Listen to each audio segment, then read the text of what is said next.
Welcome to another episode of Good Teams Win, Great Teams Covers. We all hope you had a great Christmas and enjoying what some may say the best day of the Christmas period, Boxing Day, where you can eat, drink, and watch a lot of sport.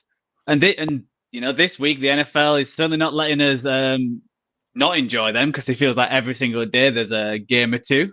But we're here to preview Week 17, so the Saturday, Sunday, and Monday games. I'll be hosting today, and we're joined by, as ever, Mr. Bonington's Paul and Byron. How you both doing? Had a good Christmas? Santa bring everything you had on your wish list? Santa did not bring me a Steelers underdog home cover, sadly. But we'll get on to that later. But yes, great Christmas. Thank you. Great to be on with you guys as well over the Christmas period. The good teams win, great teams cover, guys. Never stop, never rest. I can't believe this is the penultimate preview. It's wild. Yeah, quiet Christmas. But Paul, have you got a light show going on behind you? It looked like when you were talking there. A little bit, yeah. Like I'm in a different setup. I'm not in my usual kind of location this week. You're in the laser den, fair enough. Yeah, Fantastic. But yeah, it was an all right Christmas, pretty quiet. But Charlie got all he needed and wanted, so that was exciting. How about you, Joe? How was yours? Yeah, it was good. Like similar, fairly quiet. It was just me and Meg this year, so had a cracking Christmas dinner, and got plenty of stuff I asked for. So fun all around. And just a reminder, I know the Christmas is over, but there's never too late to listen to or even watch our Christmas draft, where this year me, Byron, Cindy, and Meg went through the most overrated Christmas things with film, music, food and drink, and tradition. Our annual Christmas treat to you all. So let's get into week 17. Obviously, it's a bumper slate with the Saturday games, but we're just going to talk about probably the most important one, and the one I play out has the most stakes in it. It's the middle one. So we're going to talk about the Broncos and Bengals, and we'll just afterwards give a quick shout about other bets. So first off, we'll throw it to you, Paul. Obviously, a must-win game for both teams, but especially the Bengals. How do you see this one going? Yeah, it is, and I think the Bengals take this to week 18. I think Broncos +3.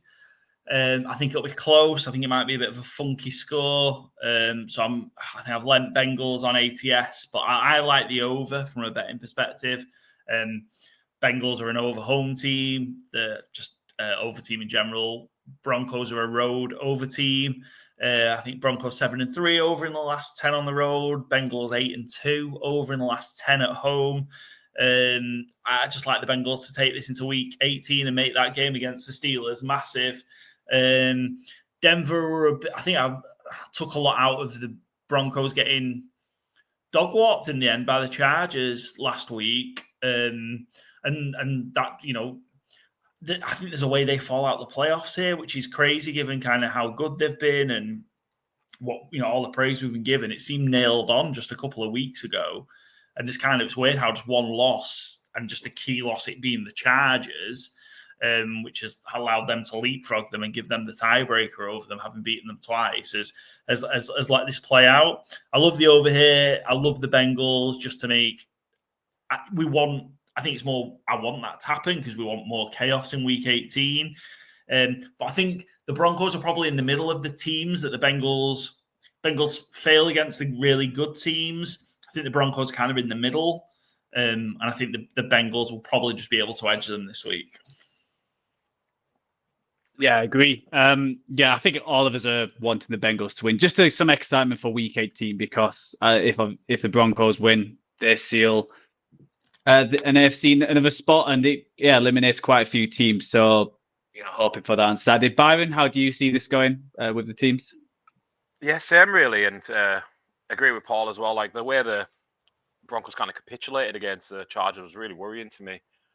I know Bo Nix has had a good overall rookie season, but I do think there's a little element of it's so much is short and at the line of scrimmage that if the Bengals do get up and that offense takes some stopping, that I think they're going to struggle to come back into it. They still haven't sorted out their running back room. Every week it's a different person. It could be Blake Watson this week, the way they're going. It literally seems to be a different running back out of the hat every week.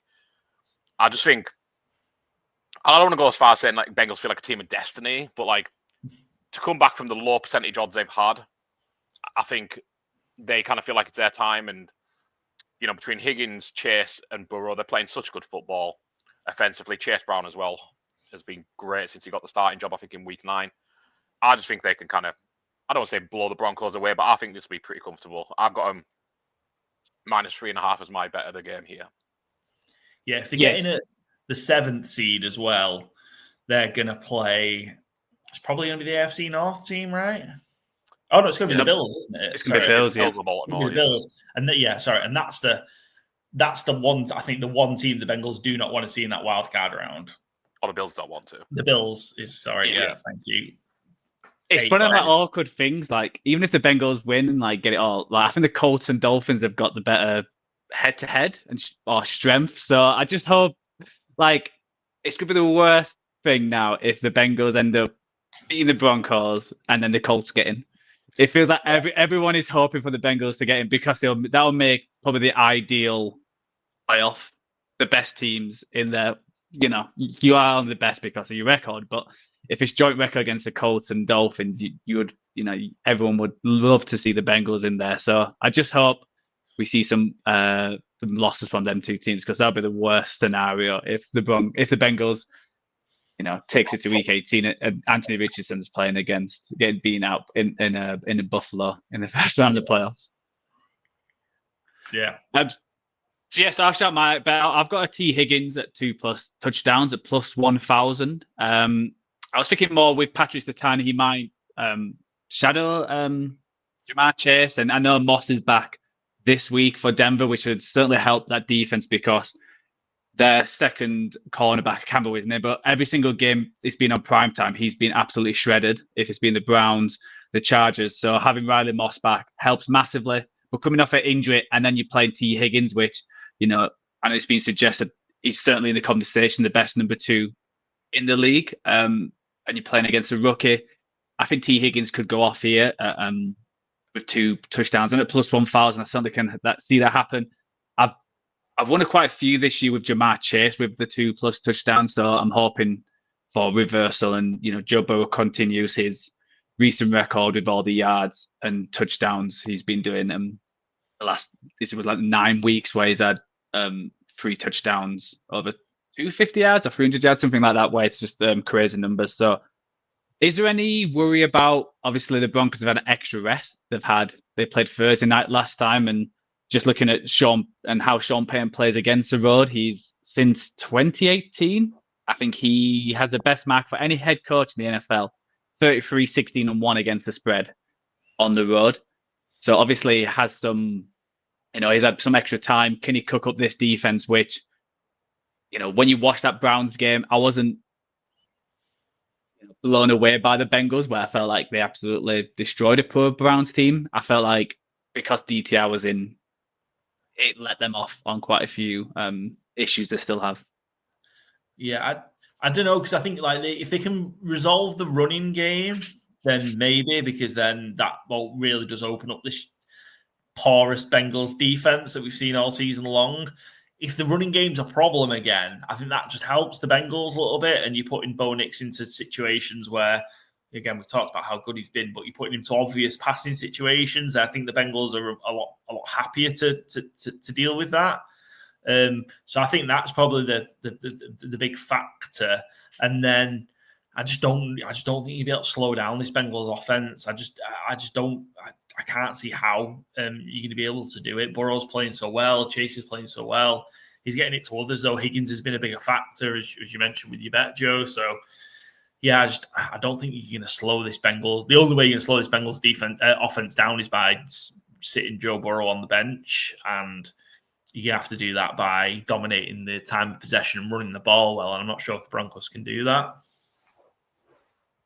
No, yeah, definitely. It should be a really good game. I think it's come at perfect time. It's the fact that they're playing against each other. Like, if the Broncos beat the Bengals, then there's no arguments that the Bengals should be in.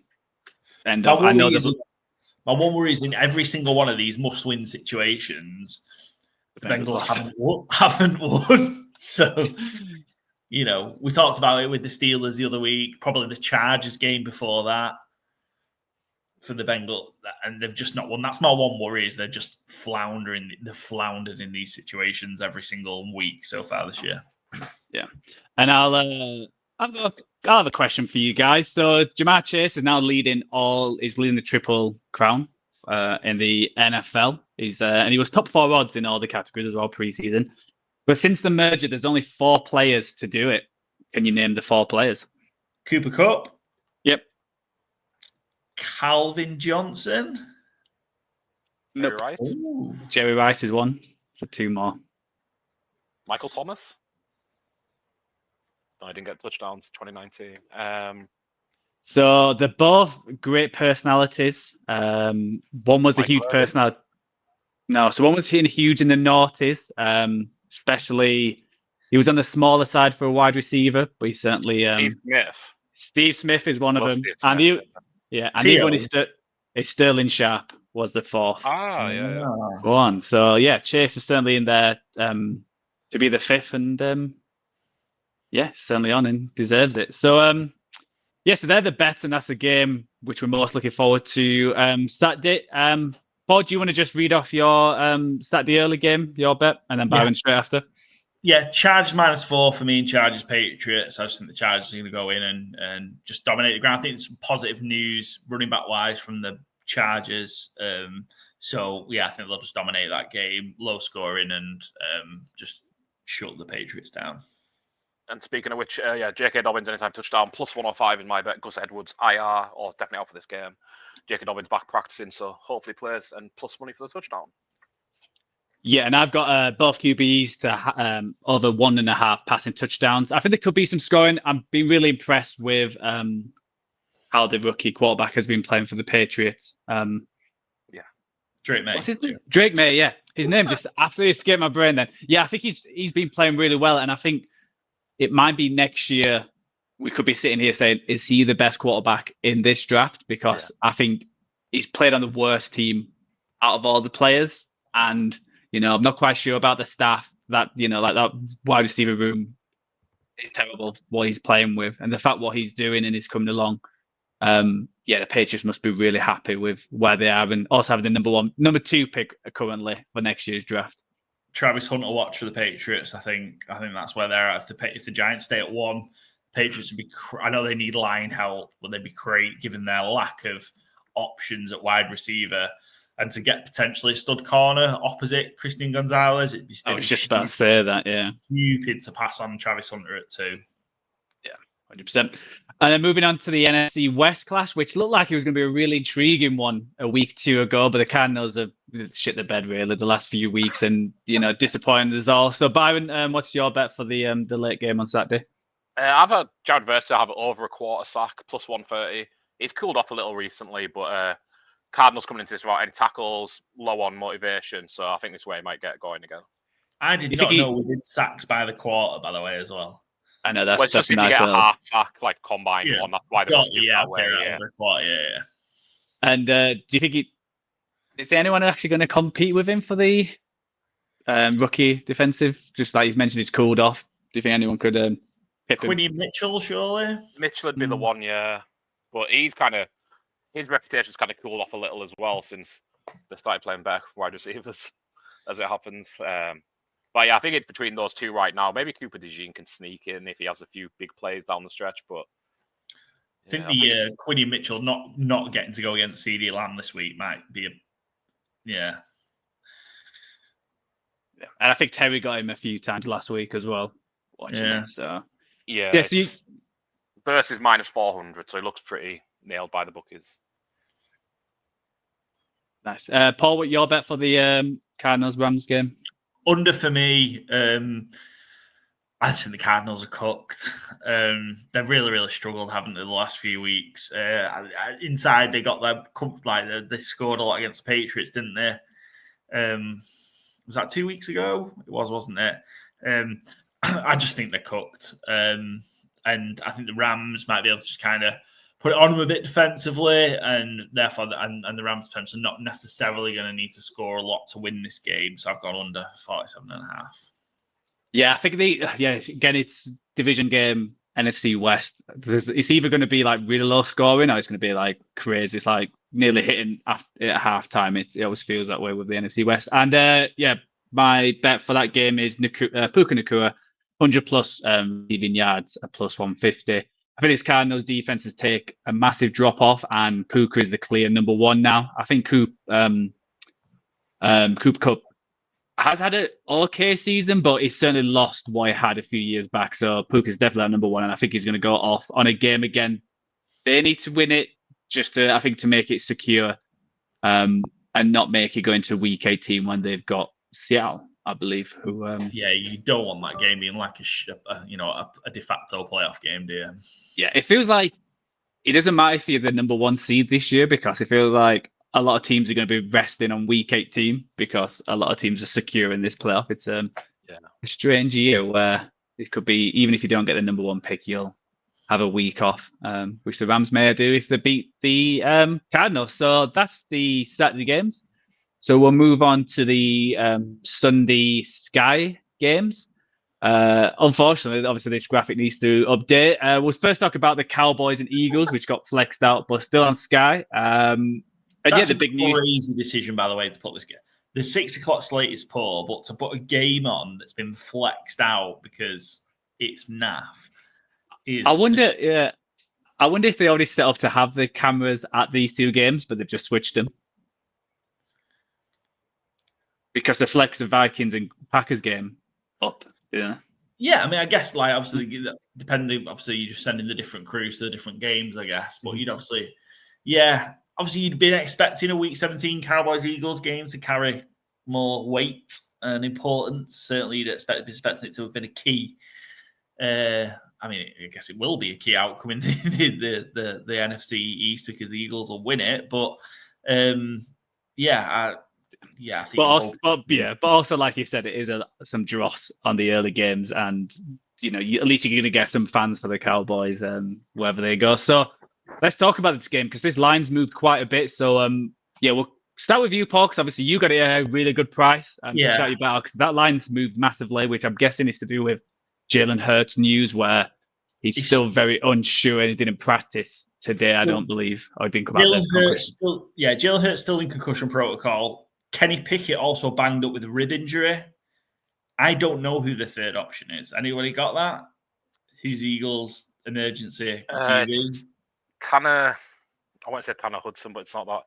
Is a big, tall lad. What's his name? Tanner something. Tanner Hudson would be the tight end of the Bengals, yeah? Yeah, Tanner McKee. Tanner McKee, okay.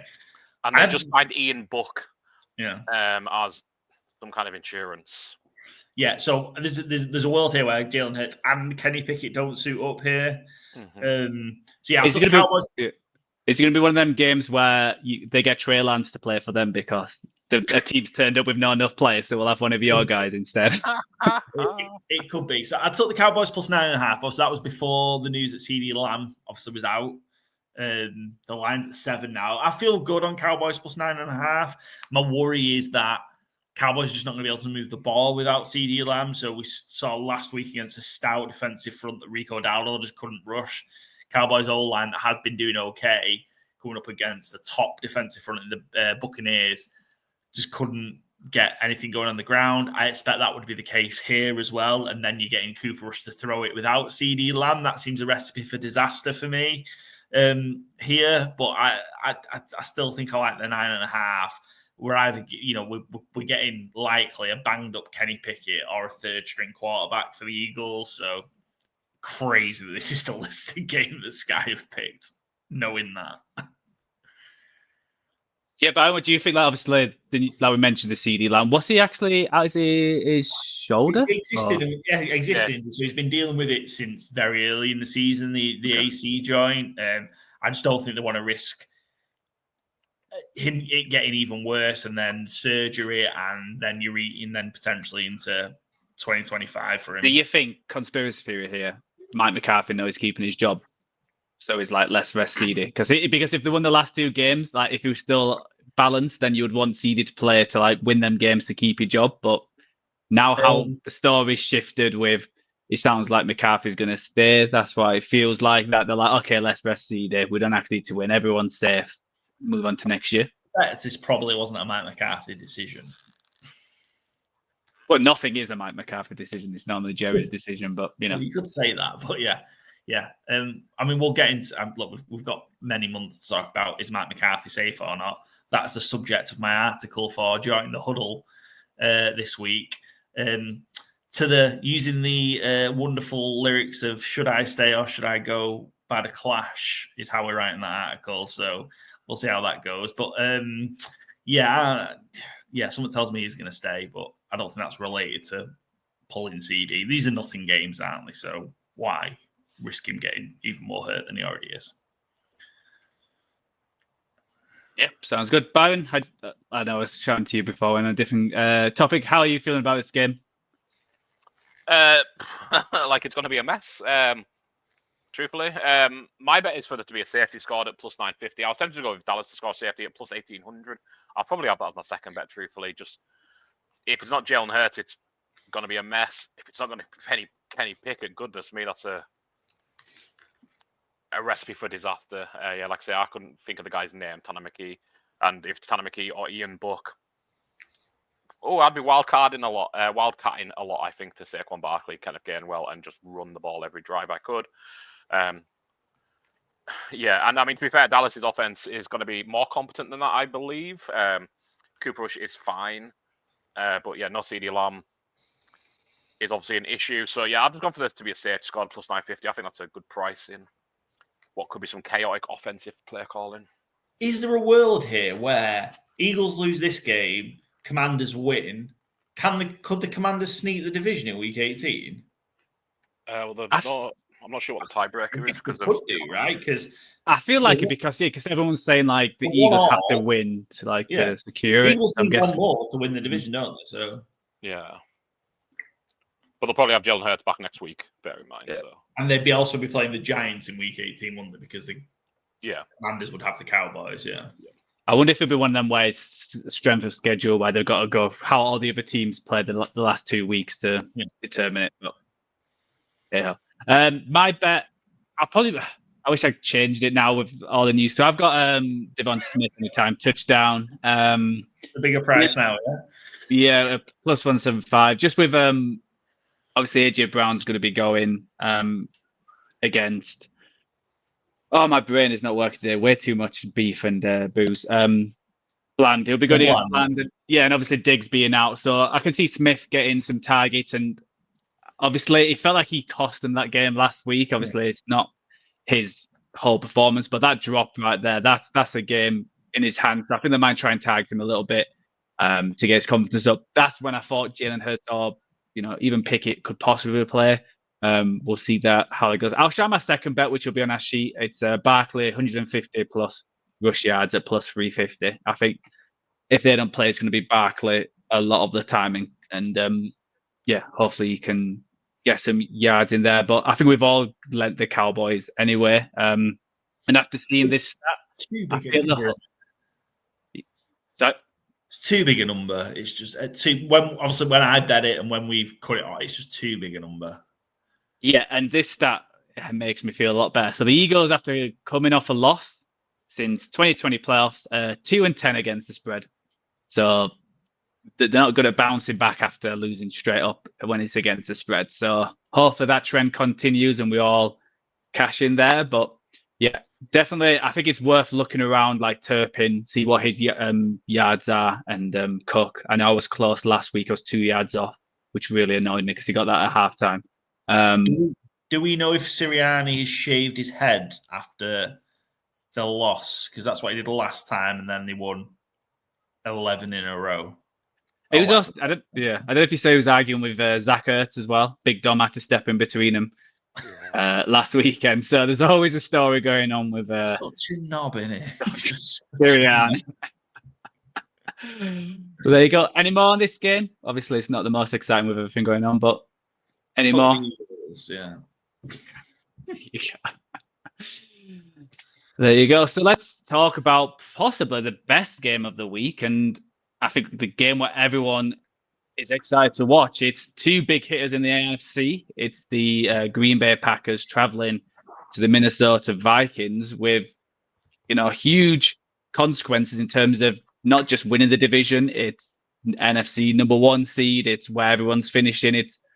And I think it's getting that momentum going into the year as well. It's the Packers versus the Vikings, and the Packers are +1, and the over/under is 48.5. So we'll start there. We'll go with you again, Paul, because you've gone over and under. We just mentioned that 48.5, and you're seeing points. Yeah, I'm going over 48.5, and this might have been a bit of a shootout. I think the overs hit 3 of the last 4 meetings in Minneapolis between these two. Packers road overs are hot right now as a road underdog, I should say, 5-0. The over's 5-0 in the last 5 as Packers as a road underdog. So I'm going to go for the over on this one. Obviously, Vikings need it. I think Packers just maybe still have a little bit to play for, just to try and stave off Washington taking the 6th seed from them. I feel like if you're the Packers, potentially you'd prefer going to the Rams or Seahawks than you would do going to the Eagles. So I think it just sets you up, and I think gives you a little bit better position. Still to play for in week 17. And I know the Vikings went in and beat the Packers in week 3. Was it week 3? Week 4? It was very early in the season. I just think this Vikings run, they've won, is it 8 in a row now? Yeah, 5-8. So they've won 8 in a row. I don't think they're going to win 9-10. I think it's going to break up, which is a shame because I want the Vikings-Lions Week 18 matchup. I think the Lions are going to win this week, so can need them both to win. But I just like the over here. It's +1 Packers, right? +1, -1 Vikings. That feels like it wants me to bet the Vikings -1. So I'm on the Packers. I feel. And Joe, you're looking at me like I didn't change that on the ATS because I definitely should have done. It still says Vikings on there. God damn it. Well, I'm going to be betting the Packers. Here we go. Mr. Cover both sides. No, because I feel like -1 wants me to. They want me to bet the Vikings, so I'm going to bet the Packers. Yeah, I was a bit surprised because obviously, after we mentioned a few times, my ATS, Joe. God damn it! No, we set a deadline. That's when it was. But you always say you give 3 points to the home team, so I was surprised that the Vikings weren't. I think it started off at 1.5. So obviously, people have gone the Packers with how they're playing. I think they're on a historic run. They have. So the last 5 games, they've covered every spread while scoring 30+ points and not throwing an interception in any of them games. They're the first team in the Super Bowl era to accomplish that. So obviously Jordan Love's on a heater. Josh Jacobs, and how that Saints game was, it felt like men against boys. I was in the pub watching that, and it was over within the first 5 minutes. It felt like they just dominated. Obviously the Packers are coming off a short week, so playing Monday night compared to the Vikings. So I can't wait for this game because it's going to be crazy. If the Packers win the last 2 games, they could seriously win 13 games and be the 3rd place within their division, which I don't know if it has ever happened, which would be absolutely crazy, and shows how good this NFC North is. But I'll shout my bet out. I think it's going to be. I think what me and Byron's got very similar, but I'll do mine first. I've got Aaron Jones and Josh Jacobs both getting 100+ rushing receiving yards at +450. I think they're both going to try to get that run game going. I think both of these offenses work that way. Both coaches are from the Shanahan-McVay tree where, the running game does matter. And I think both of these can catch out the backfield as well. So I can see big games for these two. And if you get them going, then the rest of the offense works perfectly. With all the Green Bays, with all their wide receivers versus, possibly the best combo wide receivers in Jefferson and Addison. So I can see these both trying to go off, and obviously it's a revenge game for Aaron Jones. Can he show them that they've missed out? And I should Byron, who's got very similar to me. Yeah, I've just gone for them to score touchdowns rather than get yards, but I love the price of yours actually, +450 to get 100+ total yards each. I think is great. This is +150 for them both to score a touchdown. I agree with Paul as well. Basically, all in unity here. I think it's going to be points. 2 out of 3 of us apparently think it'll be the Packers, but 2 out of 3 also think it'll be the Vikings, according to the sheet. So we'll see. And yeah, I just think getting Josh Jacobs a good rest is really good management by Michael LaFleur last week. And yeah, Aaron Jones. I'm not saying he's a heartbeat of this offense, but he certainly is their number 1 running back and will score points for sure. So yeah, just for them both score a touchdown plus 150. Yeah, do like that, and hope just for an exciting game. And yeah, it's another great start here. Again, I'll be asking you questions. So Sam Darnold got his 13th win for the Vikings last week. There's only another 4 who have won 13 plus games within their first season with a team. Can you name any of the other 4? Peyton Manning, yeah. Broncos. Correct. Yep. Tom Brady, Tampa. Yep. Didn't get 13. No. Steve McNair. Correct. For the Ravens. There's one I thought you'd get fairly obvious. It's not Andrew your man. Indy, right? No. So what? So it's not rookie winning 13 games, is it? It's just someone who's moved to a new team. No, man, a rookie in Denver. It also includes rookies as well. Question, sorry. Yeah, it also includes rookies as well. So the last 2 are both rookies. Oh, Dak? Yeah, no? Dak Prescott was one, yeah. Oh, of course, 2016. Yeah. And the other one is, he was a big figure within the noughties. And emphasis on big. Ben. Big Ben, yeah. Big Ben, Roethlisberger for the Steelers. And none of them made the Super Bowl, which is another factor as well. So Sam Darnold joins an elite level of quarterbacks who have had a great first season. And it's he's not a bad quarterback there, is he, in that list? Yeah. No, and that just makes the offseason so intriguing with the Vikings, but that's way ahead. Any more points about this game, or move on to the primetime ones? All right, let's go to Sunday Night Football, which, again, is turned out to be a very exciting one with big consequences with which way it goes. It's the Atlanta Falcons coming off a much needed win and atop of the NFC South, traveling to the Washington Commanders, who's themselves got possibly their win of their season. And it's a battle of the rookies. The Falcons are +4 and the over-under is 47.5. So go with you first, Byron. How do you see this rookie showdown going? I'm really looking forward to this one, actually. If Kirk Cousins was still in situ, obviously we'd have the revenge game narrative, which I'd be looking forward to in its own way. But I was pleased with what I see with Michael Penix last week in the limited he had to do. And I think he's going to have a good week this week.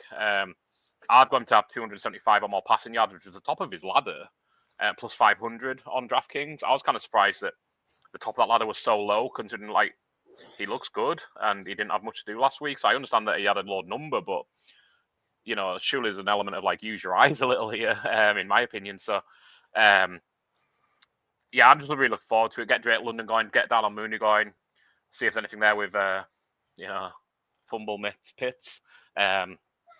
Not really expecting too much, I must say.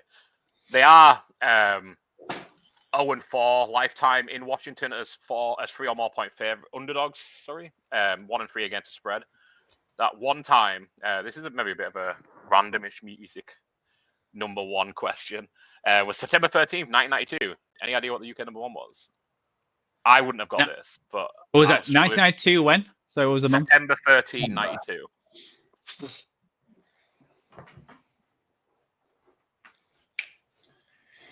'92. What? Give us a clue. Genre. Give us, dance music. Rhythm is a dancer. No, that'd be a better answer. I'll just give you it unless Joe's got one ready to go. I haven't got one, I'm afraid. It's more a great sound, and I don't know if I even remember the song really, but it's a great name of song. It's the Shaman, Ebenezer Good. Ebenezer Good, yeah. Yeah, it's more the name stuck out to me than the song, so I thought we'll make it a quick one. And there wasn't any good ones around. Sounds like it got a little Christmas link there as well. So, that's what I thought, yeah. I was surprised. That's the only time the Falcons have ever covered as 3 or more point underdogs in Washington. I think they might make it a second time this week, though. I think this is a really good matchup.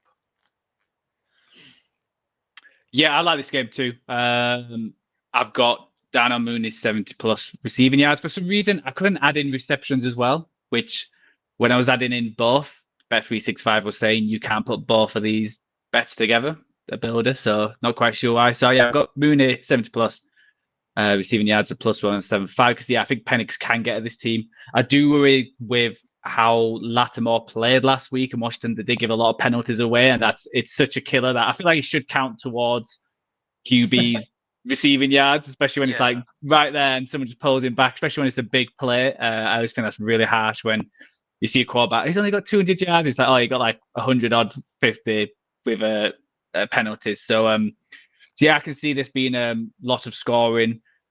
Here is how it's the Robinson running back matchup and who's going to perform better. I think that might determine it because I think Bijan's looked really good last week, and he's looked really good the whole year. I think it's been under the radar how good he has been this year. When everyone's talked about Derrick Henry and Barker, that Bijan's actually, I think he's stepped up this year and played a lot better than last year. And yeah, can't wait. One thing, obviously, I wasn't there on the Week 16 review, but it threw me out the first time I saw Penix throwing left-handed. I was a bit like, what is this quarterback doing? It felt like so wrong because he's got such a like wind up compared to like Tua where it comes out so quickly. But when you get to see it, it's a beautiful view to see a left-handed quarterback. And I wonder this week, the whole thing is wide receivers find it difficult to catch left-handers because how the way the ball spins. So having an extra week, can they actually build upon that and get more yards and like I said, hit yours, which I do really like that bet, Byron. And Paul, how do you see this going? Yeah, I've got a little bit the other way. I think there's, I know so the Falcons got a good win to just kind of try and right the ship last week against the Giants, but it was the Giants. The Commanders are a much sterner test. There's two edges to this, isn't it? In terms of like Commanders lose, they can put themselves in a bit of a funky situation because they haven't actually sealed the wild card spot, which we got a bit carried away last week. So I kind of thought they had done it. I thought it was all but done. The door opens up a little bit if they lose here, and obviously there's a team that has to win tonight, really, I guess, to create that opening, which they probably will do on Thursday Night Football. So there's just a little bit of you don't want to put yourself into a sticky situation, and there's a potential great reward with a win here on Eagles have got a bit of an iffy game against the Cowboys, and that could potentially just create a bit of nerves for the Eagles in Week 18. I know it's a very easy game for them against the Giants, but that should be a freebie bye week that might turn into you've got to go out and get a win, and funny things can happen in the NFL. So the Commanders can put a bit of pressure on here with a win, solidify their own position and put a bit of pressure on, potentially, depending on how the Eagles go earlier in the day. So, yeah, I like the Commanders -4 here. I need to see the running game get back on track. I think it was okay earlier in the season. It's been dog shit the last few weeks. So I need to see that getting better. But I just think I didn't read too much into the Falcons' win last week against the Giants because it was the Giants, and this will be a much sterner test. Yeah, I've also lent the Commanders as well. Just some interesting stats. So Raheem Morris as an underdog coach is not great. Michael Penix at 1-0. So he's had 6 quarterbacks under him. He's the most profitable, obviously, because he's got 1-0. So that must mean none of the other quarterbacks have got a winning record. And he is 6-24 straight up as an underdog versus teams above 500, losing by over 10 points per game. So he obviously needs to change that around for the Falcons to sneak this one. Cause an upset. They've just got ahead as well. Like again, the Bucs have got a winnable game. Well, they had a winnable game last week against the Cowboys. Let's get a winnable game this week against the Panthers, and you've just got that advantage back, and you're potentially just going to hand it straight back over this week. That's a little fun fact on your bet, Joe. Darnell Mooney. So apologies if you said it. I was doing a little Googling and might have missed it. So he led the Falcons in receiving last week with 82 receiving yards. He actually had his high school quarterback come out and live with him for a week prior to the game against the Giants because he was a left-handed quarterback and he hadn't played with one since. So I love that level of dedication. And also, I'm not sure what his left-handed quarterback from high school does for a living, that he can just up and leave. No notice, it seems like. But yeah, I found that one of the funniest stories of the season so far. It was just like Darnell Mooney just calls up his old high school quarterback and goes like, hey, I need you to come and live with me for a week. I need to do some training off after hours, so I can get used to a left-handed quarterback again, and paid off immediately as a Falcons leading receiver last week. So I feel like the old high school quarterback is likely a PE teacher. I feel like almost certainly, yeah. And I mean, if Dan Mooney was your wide receiver one, he's probably a legend in his town because must have won a state championship. Yeah, Dan Mooney is a pretty good NFL wide receiver. Never mind high school. Great facts there, Byron. Yeah, I'd love to see it. So let's move on to probably the most disappointing game which was on the slate, what could have been and what it is. Monday Night Football, the high-flying Detroit Lions playing the disappointing and finished 49ers at Santa Clara. The Lions are, I think it's we have it at -3. I think it's moved back to -3.5. And the over-under is 50.5. Paul, where do you see this game, and how disappointed are you? This is not for the NFC number one spot. This should have been for the NFC Championship. Well, not should have been, right? Because obviously, I guess the Eagles would have been involved. But I feel like it should have been massive for NFC playoff seeding. And United have sucked all year, Joe. So sadly, that's not the case. I've gone under 50.5 in this one, which feels wild. But I think kind of maybe the Lions are due, just a bit of a quieter game, I think. I know defensively they're lacking, but the Niners are just sad. And that's kind of the thinking behind this. The Niners are just real sad. Crazy, just not crazy stat, but the San Francisco 49ers have won all 13 meetings between these two teams in San Francisco. And the under, there wasn't a total on one because the first one was in 1983. Didn't have a total on it. But the other 12, the under's gone... the over is 2-8-2, so it'll be the under is 8-2-2 in those games. And I'm guessing one of the overs would have been last year as well. It was the playoff game, NFC Championship game. So I just think we might just get a subdued Monday Night Football game. Lions just maybe doing enough to get by, get the win, get to week 18. Lions win, Vikings lose. That's the Lions' number one seed, right? So potentially it's just get the job done, get out of there, rest up, depending what happens the night before. Yeah, definitely. I've got the Lions winning as well. Obviously, Trent's been put on IR. Trent Williams is done for the year. His backup is also injured, and I think the backup behind him is dealing with a calf injury. So they've just signed someone from the Cardinals practice squad. So if you can't get in the Cardinals squad, good luck playing in the straight away for this 49ers on the as left tackle. I'm curious how this game's going to go because obviously the Lions defense has not been. Obviously, they've had a lot of injuries. I think these 49ers have still, when I watched that game last week, still put plenty of yards on that Dolphins team. They just can't do what they've done all year. They just can't finish. They just can't get them touchdowns. And Purdy's looked, he's not played well the last few weeks, and he's probably cost himself maybe 5 or 10 million per year. Just how he's played the last few weeks, where there could be a discussion where his team comes to the table and you can be like, well, we'll pay you 50 million instead of 55, 60 million. But yeah, I've got him on St. Brown 2+ TDs. I think this 49ers defensive line is not good enough, so I think it's going to give Jared Goff enough time. We'll see what the weather's saying. It's one of them weird where you always think it's going to be sunny in Santa Clara, but when they played on Thursday Night Football last time, it was the opposite, which probably ruined everyone's bets. We were expecting lots of yards and points. So if it is nice and sunny, I can see St. Brown getting quite a few targets and the Lions putting to bed what happened last year, because it was a bit of a nightmare for them, and what happened afterwards with the people talk about Dan Campbell, and basically they let that game go. It was in the palm of their hands. So to beat down this 49ers team to go into next week would be perfect for their playoff hopes, or their Super Bowl hopes. And if anyone can make it sunny, it would be Amon-Ra St. Brown, the sun god, as is known. So there's a little opportunity for him. I've gone George Kittle anytime touchdown +150. He's been really good this year. He's their best pass catcher at a distance at this point. Juwan Jennings probably number 2. Deebo Samuel had a good game last week finally, but it's been a slow season for him, obviously. And I was kind of stunned, like you were looking back at the history, Paul. Lions are 0-14 in their last 14 visits to San Francisco. The last Lions win, and here's a music question for you now.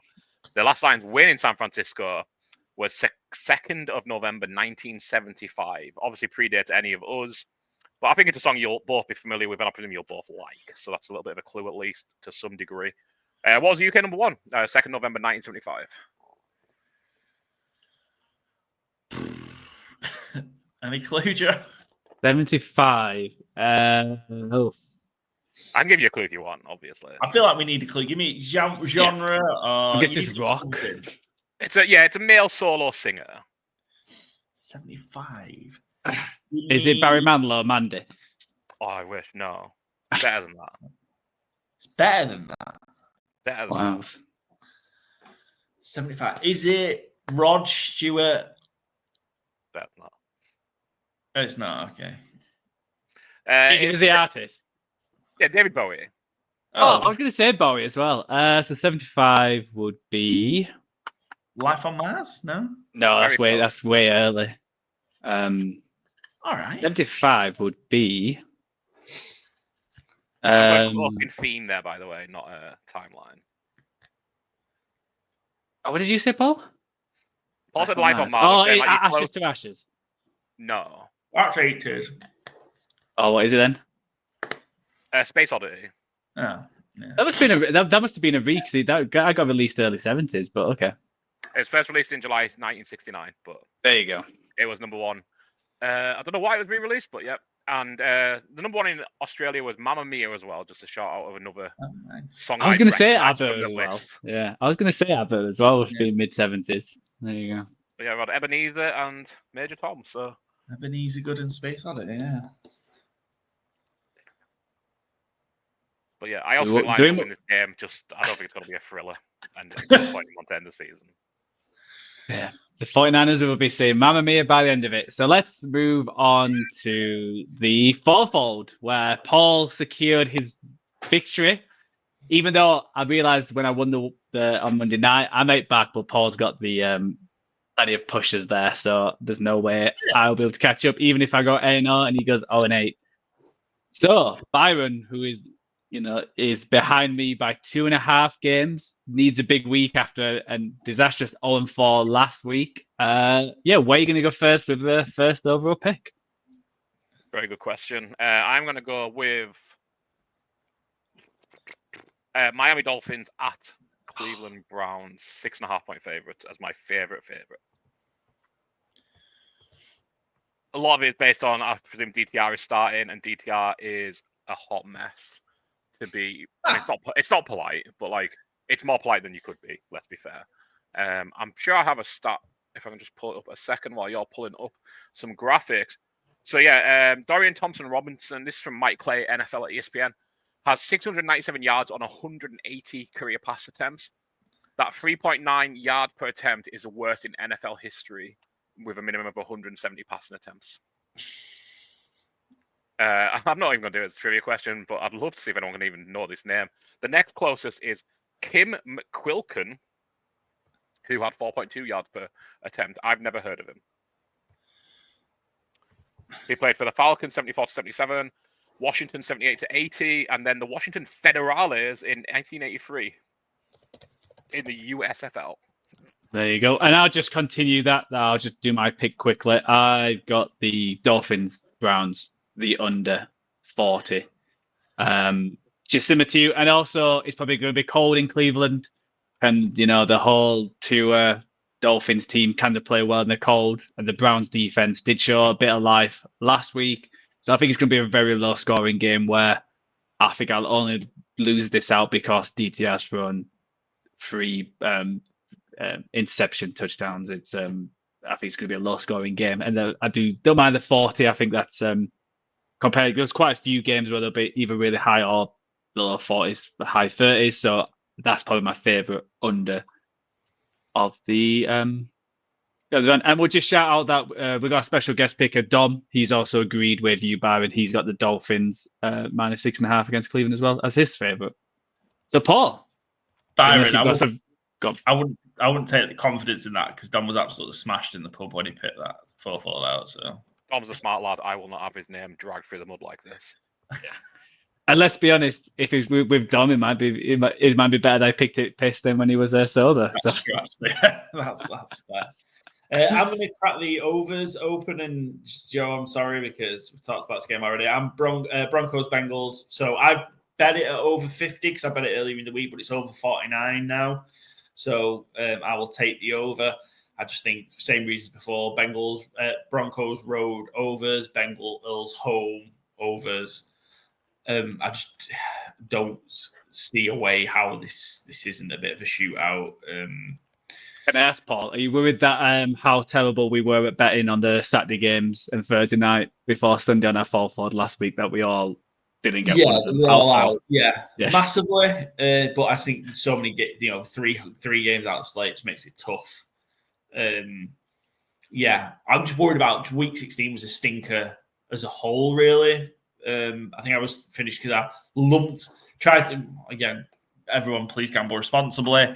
I went chasing on Monday Night Football, which I shouldn't have done, and lumped more than the one unit on the Packers -14 to just try and salvage what was before that a 2-9-1 week for me betting-wise. So wouldn't recommend it, and everyone please do gamble responsibly. But I went chasing a bit on the Packers, and obviously, turned out to be the right call because they won 1-0, Saints being the first team to be shut out so far this season. Probably not a fan of mentioning that, but yeah.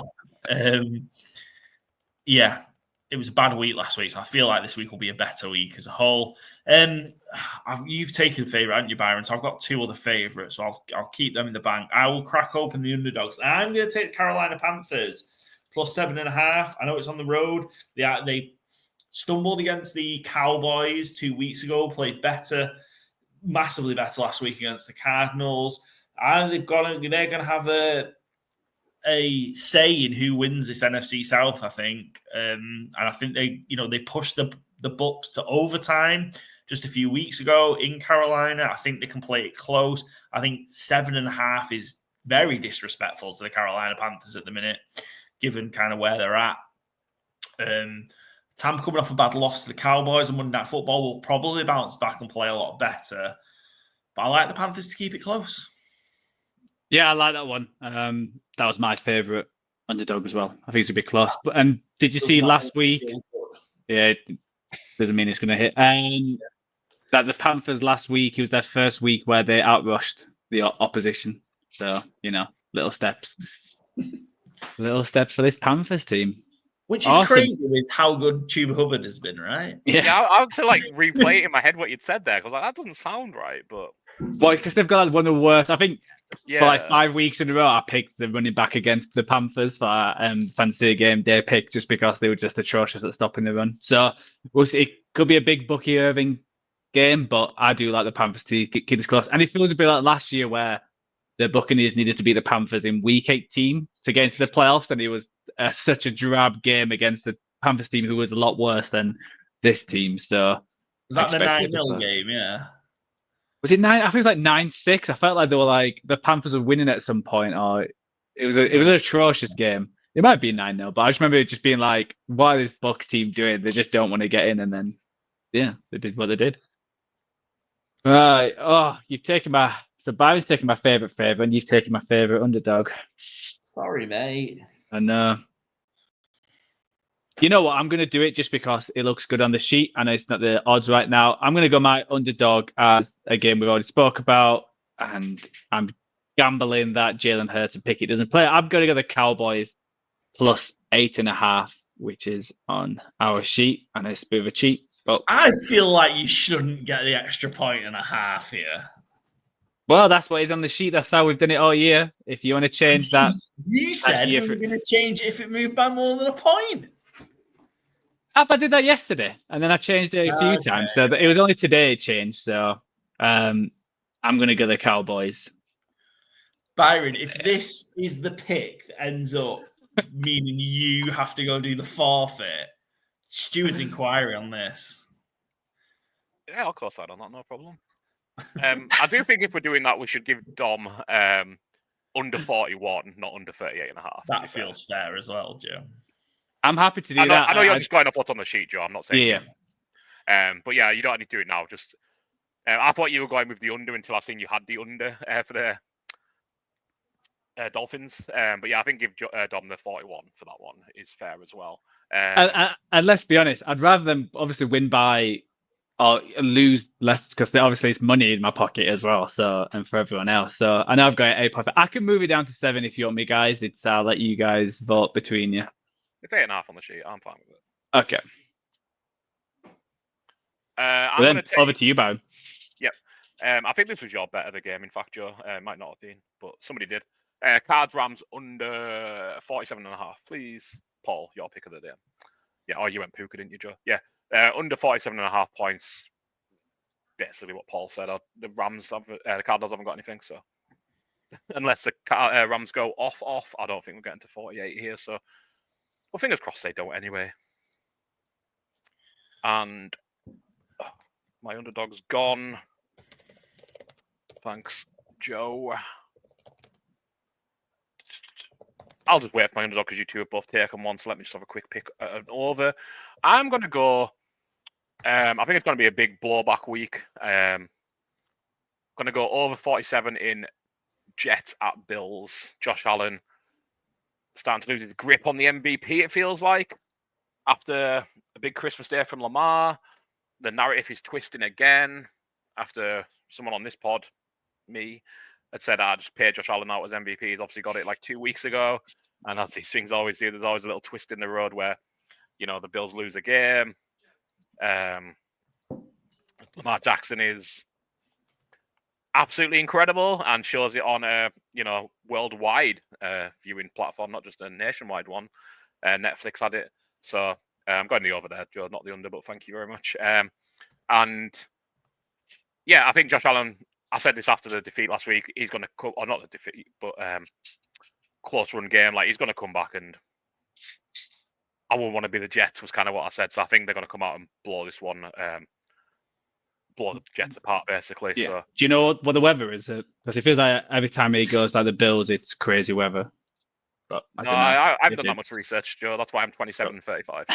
But I'm going to say, because obviously the 49ers game was like in terrible weather. But what that just meant is that the Bills running game just absolutely destroyed the 49ers, and this Jets running defense is not amazing too. So I can see that. I do like, and I'm curious, even though Lamar's playing ridiculous and like they showed the stats on like what his numbers are and everyone else got MVP, I still feel like Josh Allen's going the bag just because Lamar Jackson got it last year and he's had it 2 years. It feels like that weird feels like concept, that narrative type thing. Yeah.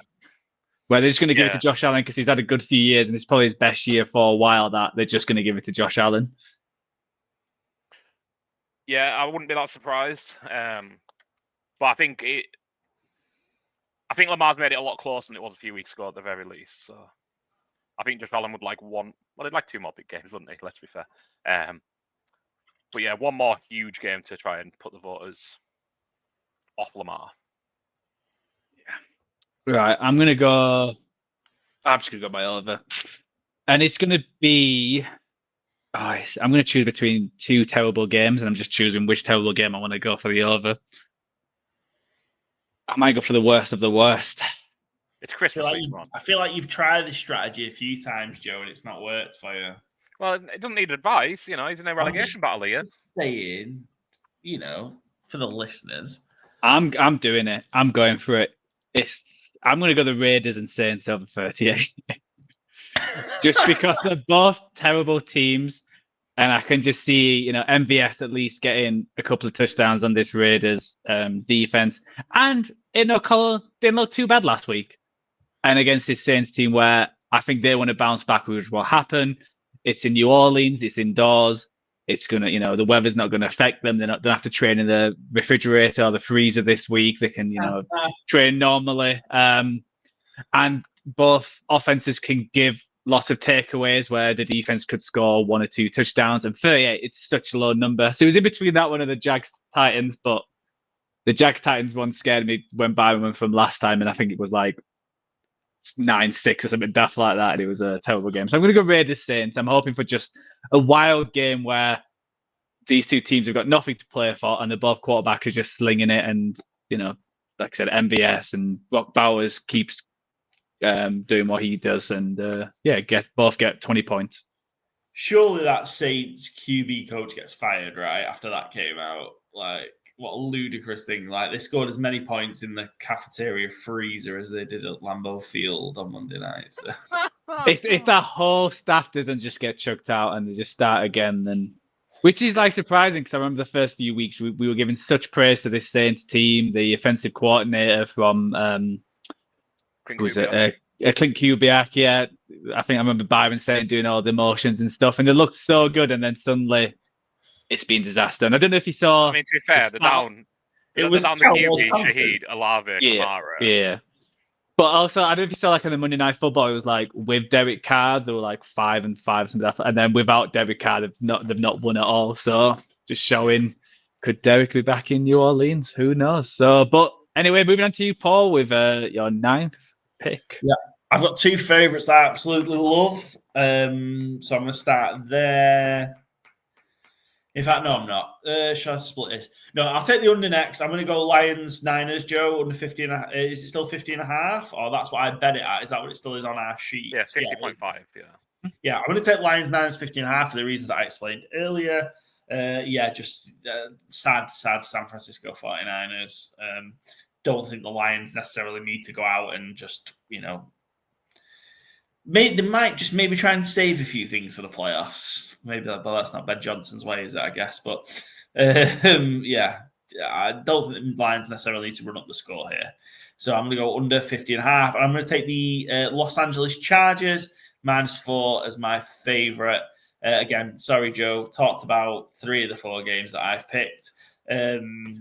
But yeah, I think Chargers, this would be a comfortable grind out win against the Patriots. Yeah, I do like the Chargers. That was on my short list. I just don't like picking Saturday games, but yeah, I've gone for 2. I've balls to the wall. And I think what's helped you out this week is that you're that the Steelers, the underdog Steelers, they played on Christmas Day, so you couldn't pick them. Well, this fucking idiot bet it, didn't he? So you should never escape my Tomlin's charms. Think I will do now. I've said that 3 weeks in a row. I might have bet it all 3 weeks as well. Oh, so it goes on to me to pick a favourite. I've got quite a few favourites. Where do I want to go? Do I want to go Thursday night football?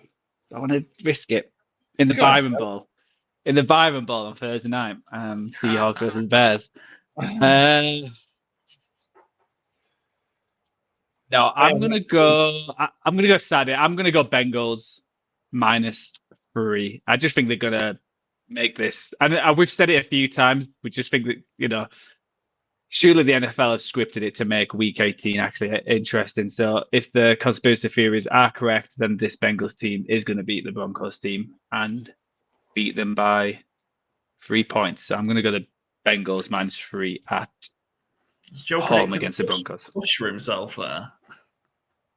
Oh, great. Yeah, that's probably what would happen, isn't it?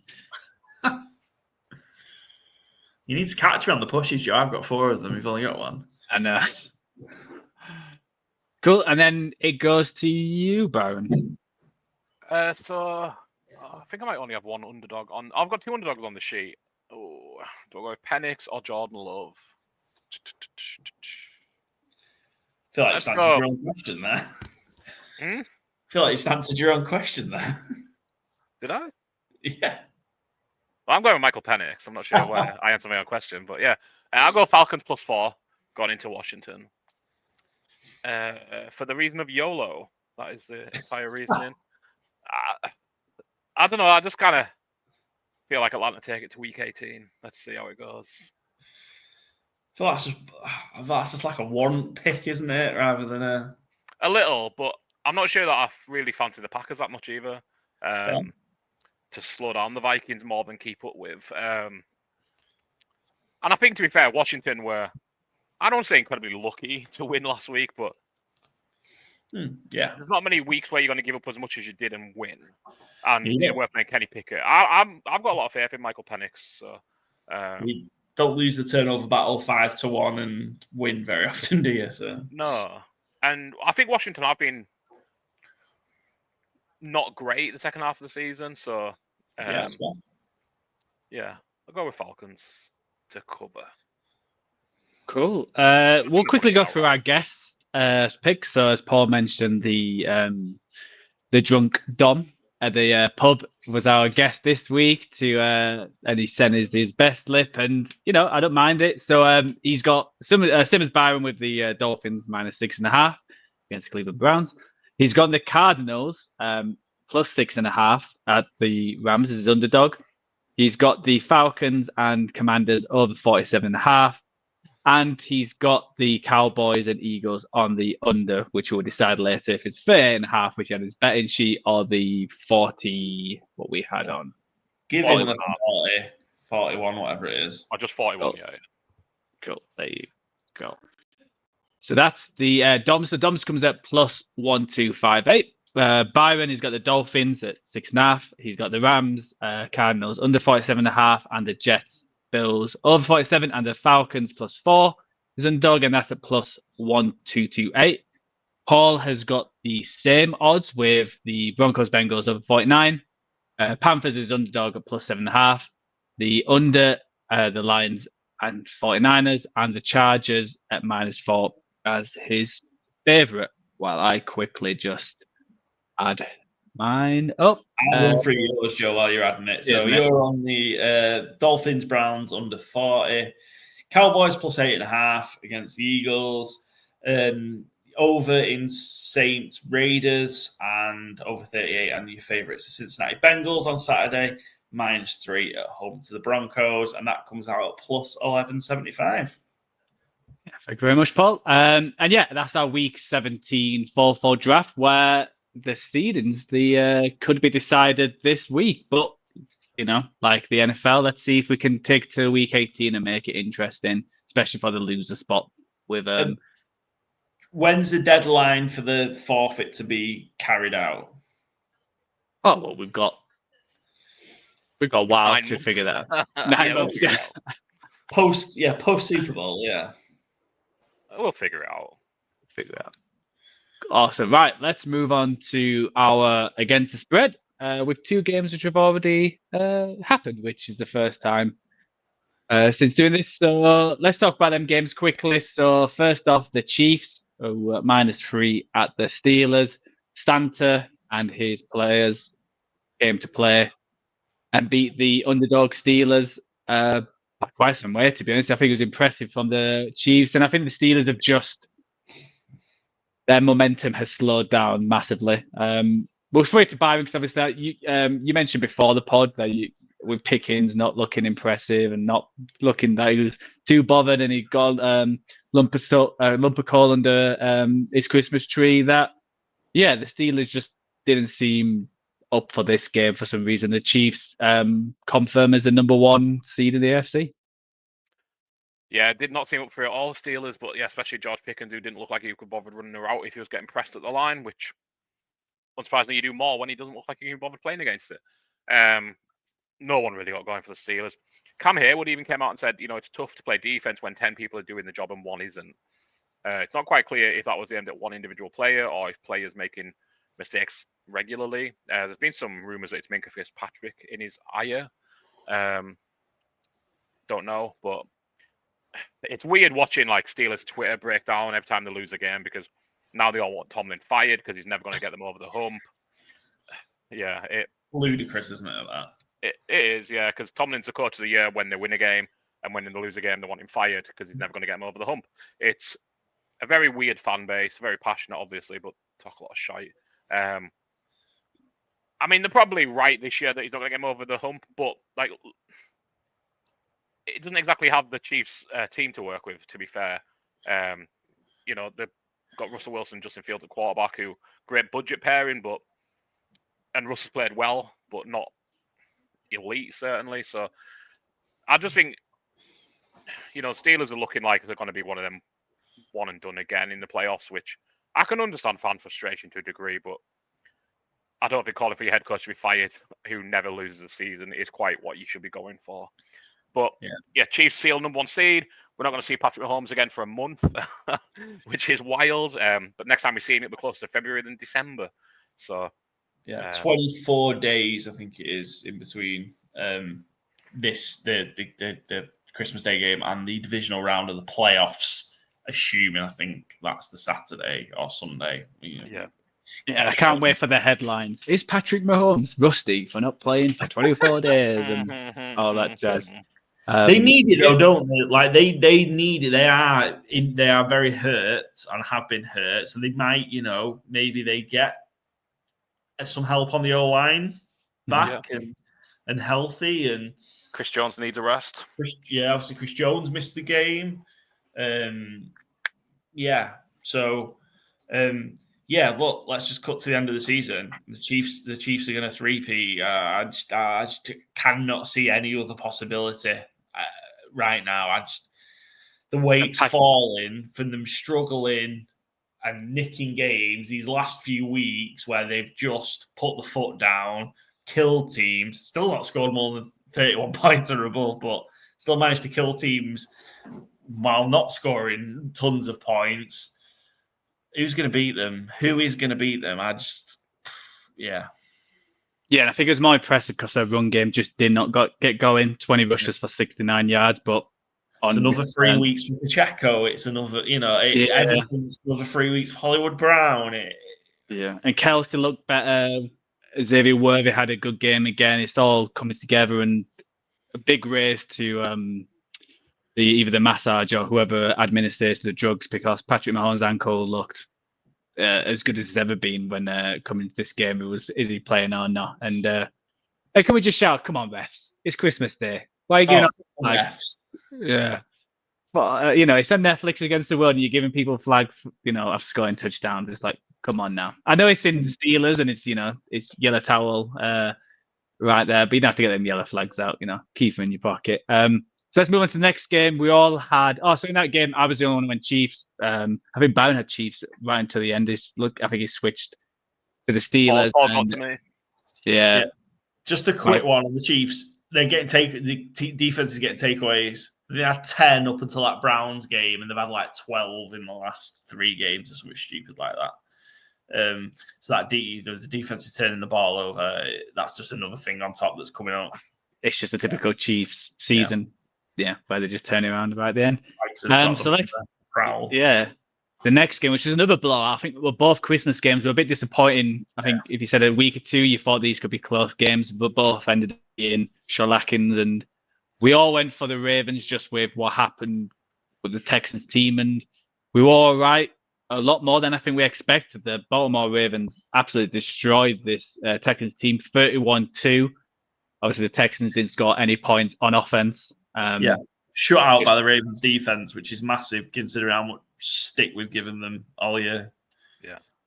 I think CJ Stroud's come out saying it was worst game this season. I would agree, and I think you've lost Tank Dell, you've lost a few others, you lost Diggs. So I know Nico, he was in our All-Pro team, but you're going to struggle when you've just got that and no one else is stepping up. Mixon had another quiet game where it's making Paul sweat for this. I think I'm fucked on the Joe Mixon 1,000 yards. He's 6 yards. He's 7 short, and I don't think he suits up in week 18. I've got a feeling they might play him like the first to get him the 1,000 to be like, if he's got incentive, especially. Maybe if he's got a roster, an incentive. Also, there's maybe a thing to say. Maybe the Texans need to play, especially the offense, to just try and get them fucking going. Might be that to it. And the defense could do as well as they could against Lamar Jackson, which we talked about earlier, who was outstanding, incredible. It's the way that, because how good he is at running, where it was a touchdown, I think it was either just before halftime or just after, where I think it was just before, where the defenders just weren't. If it was like Kirk Cousins or someone who can't run, they would have just like charged and absolutely destroyed him. But the fact it's Lamar Jackson, so they were like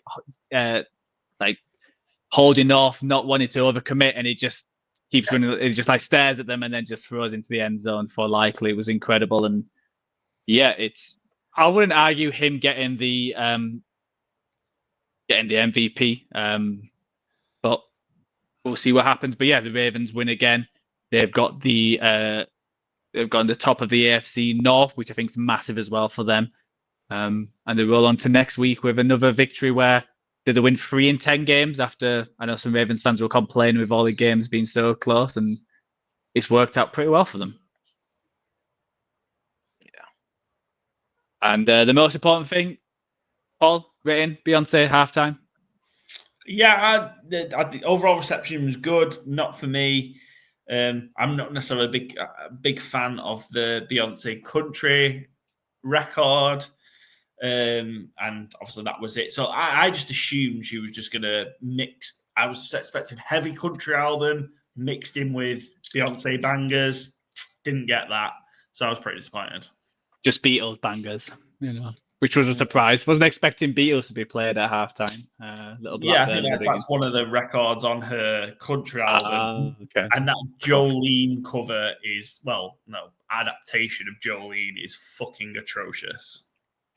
I was confused at the beginning. I thought it was like a pre-recorded kind of show, and I was like, I thought it was supposed to be live. It was, yeah. And then, but no, I didn't expect to go full out just because it's not the Super Bowl. But we'll see. If with Jay-Z being there, if she gets another one. She went with the Cowboy Carter thing, didn't she? Which was interesting, given the and her daughter was there as well. Yeah. Yeah. But the Carter being Jay-Z's actual son, he might be in a bit of trouble, Jay-Z. Finally got that 100 problems. but the NFL is still sticking with him. Here we go. Byron, you got any comments to this game? Any? I thought you were asking if Jay-Z, all the rest. No. Any Diddy thoughts, Byron? Yeah. Not that I can have on a recorded podcast, no. And nothing really more on this game, no. Wait till the off season for our draft of the dodgy people in the music industry drafting the. How many rounds have we got there? Probably a lot. So let's run through the rest of the games. So yeah, we've all gone the Seahawks on Thursday Night Football, as mentioned in the Byron Bowl. It's 2 favorite teams, and Seahawks and Chicago. All gone the Chargers, all gone the Bengals, which was a slight worry that we've gone a lot together. So many games where we're all the same teams. I've got the Cardinals at the +6.5. And you guys got the Rams. We've talked about a game. Me and Paul have got the Panthers, while Byron's got the Buccaneers. We've all gone the Cowboys, all gone the Colts, which we haven't touched on. Any points on that, Paul? Or it's just going to be a drab stay alive. Giants are trash. Need to stay alive. Colts running game was great last week. I expect to continue. Take the game out of Andy Richardson's hands. Kill the Giants. Probably number 1 seed for the Giants as well. Number 1 seed. Number 1 seed. Number 1 draft pick for the Giants. That's a big game if they're getting the number 1 seed, is it?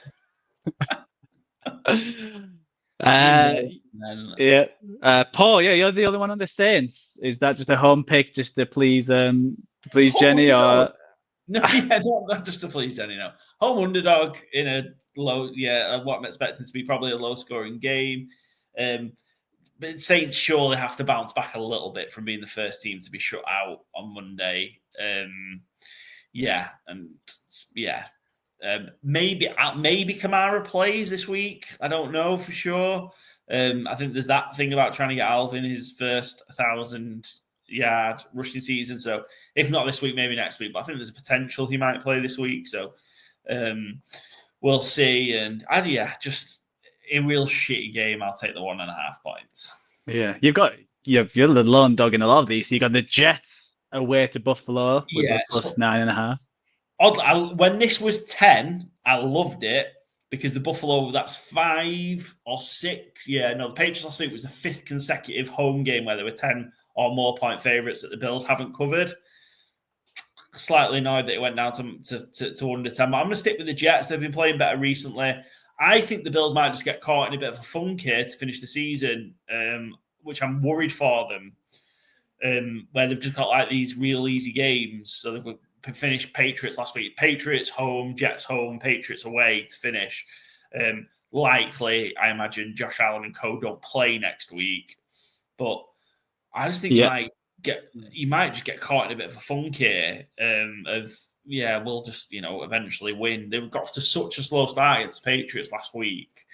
And if you get off to a slow start again, 9.5 is a big number. Yeah, I would say I think all their safeties, the first and the second one, that team were all injured last week. So obviously they got thrown on. So I think they're going to enjoy a week off to get that defense.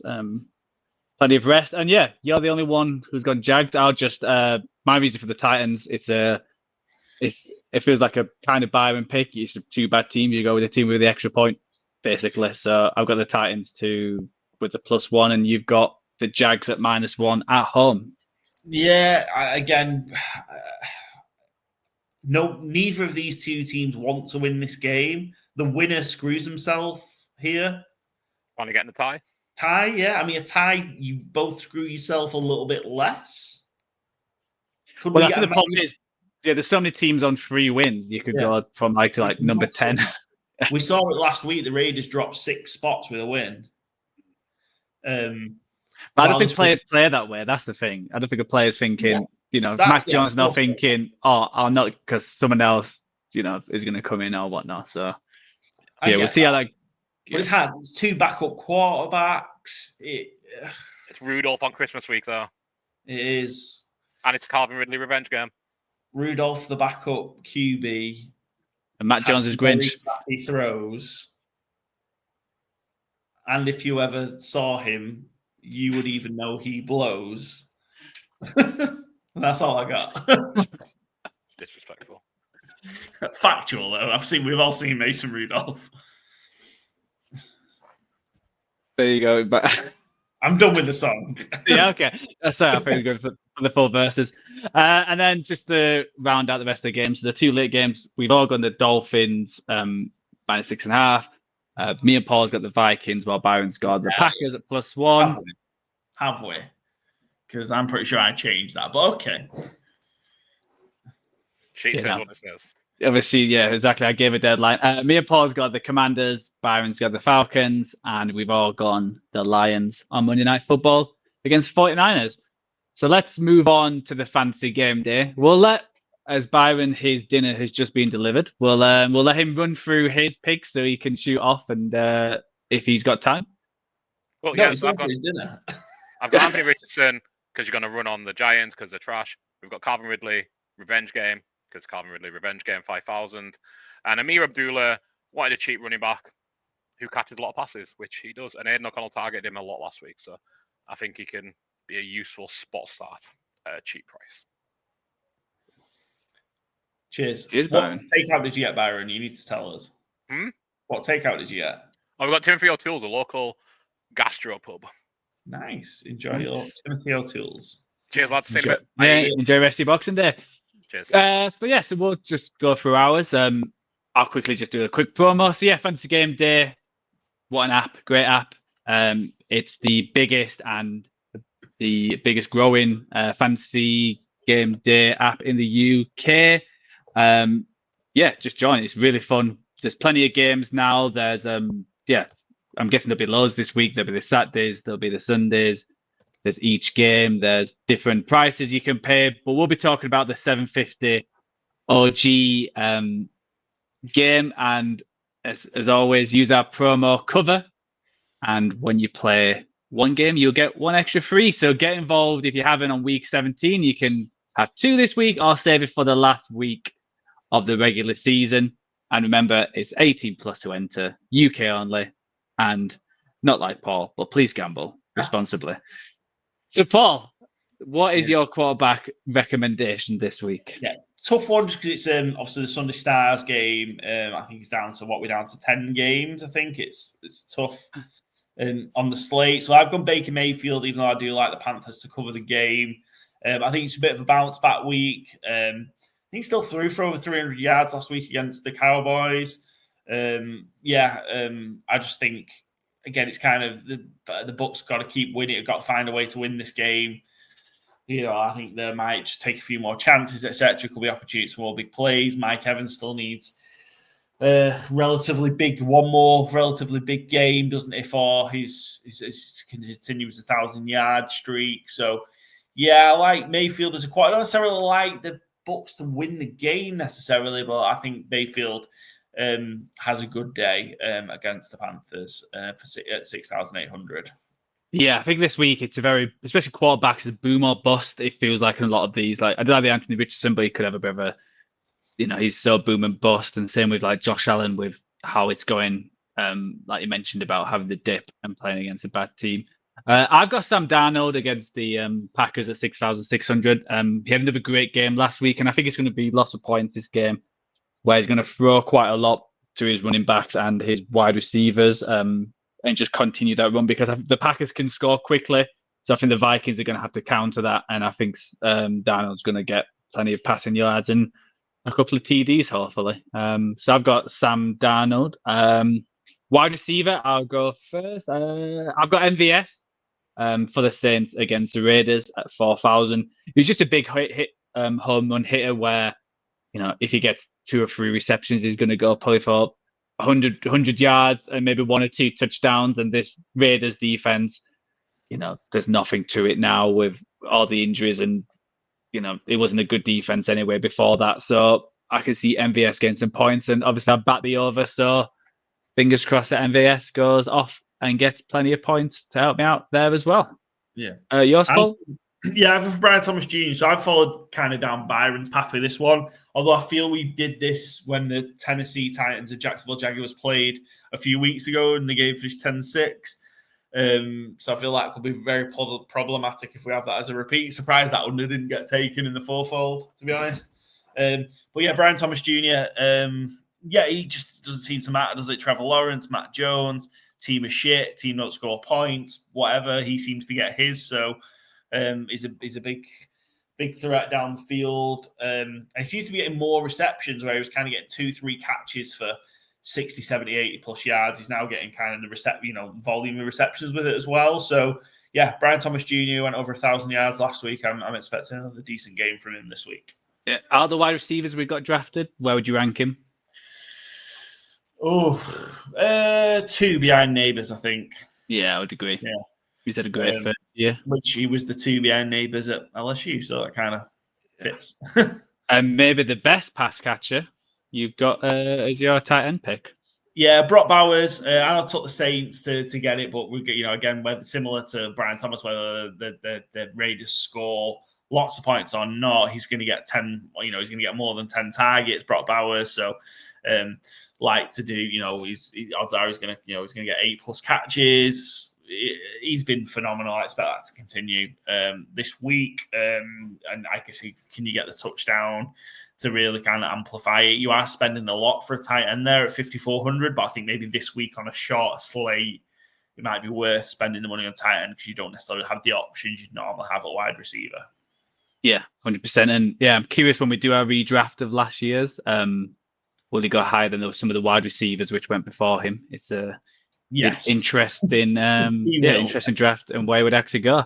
And then the final pick of mine and everyone's, I've got Jonathan Taylor for the Colts against Giants. Similar to what Byron said, I think they're just going to run all of this Giants team who have more or less, no, I'm not saying they're giving up, no NFL player gives up, but the Colts need this, the Giants don't. They might be thinking about their summer holidays, had a bit too much turkey and stuff in because they had nothing to play for, while the Colts need this win. And if they win out and the Broncos slip up, they're the team who would get in with all the head-to-heads. And he had a huge game last week. Obviously, that's when we should have gone for him. But I think they're going to try and give him the ball quite a lot as well, because I don't think they trust Anthony Richardson to throw it against these teams. So, yeah, Jonathan Taylor just to run all over this Giants team at 6,600.